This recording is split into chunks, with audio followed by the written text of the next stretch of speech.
होता है, कैसे आऊं? बड़ा घर है लेकिन आने जाने वालों की लाइन ही लगी रहती है। बेटा मैं तो जानती थी उस घर का हाल, लेकिन तू ही नहीं मान रही थी।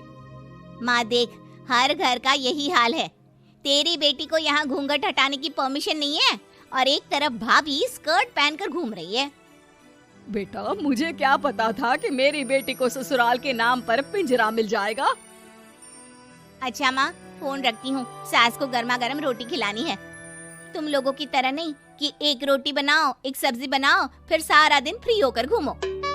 सास फोन तो रख देती है, लेकिन सोच में पड़ जाती है कि एक तरफ बेटी जिसे कोई आजादी नहीं, वहीं दूसरी तरफ बहू जिसे देखकर लगता ही नहीं कि उसकी शादी भी हुई है। अगले रोज। शिखा, अरे ओ शिखा। हाँ माँ, क्या हुआ? कुछ चाहिए आपको? मैं जिम जा रही थी। जिम के कपड़ों में बहू को देखकर सास को घूंघट में अपनी बेटी का ख्याल आता है। देख बहू, घर में बहू की तरह रहा कर।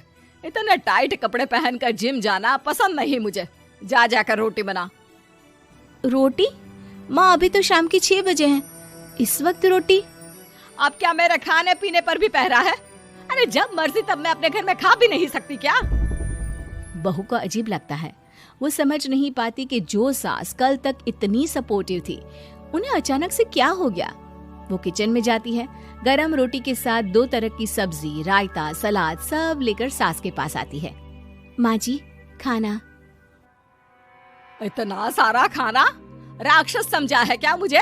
रोटी मांगी थी मैंने गर्मा गर्म बस। पर माँ जी, रोटी खाती किससे आप? सब्जी तो बनानी थी ना।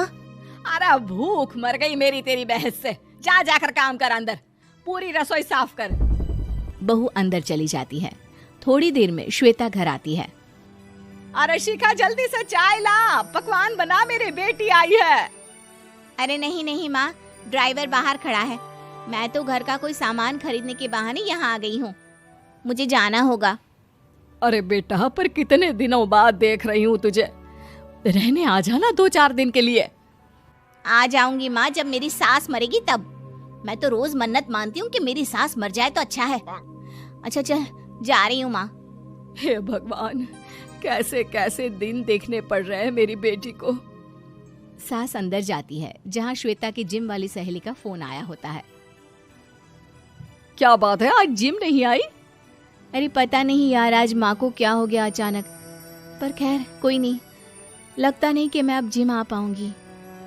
शिखा स्पीकर पर बात कर रही थी, जिसे सास सुन रही थी। यार ये सास ना होती ही ऐसी है। मैं तो कहती हूँ बुढ़िया जल्दी मरे और तू आराम से जिए। शिखा को सहेली की बात पर गुस्सा आ जाता है। माँ के मरने की कौन सा बच्चा दुआ मांगता है मोहिनी? आगे से ऐसी बात मेरे सामने मत करना। हमारे घर की शोभा ही माँ है।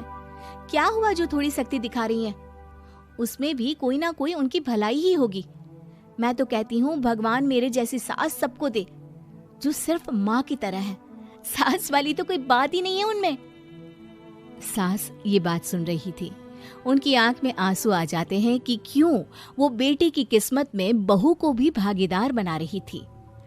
शिखा, अरे ओ शिखा, क्या हो गया?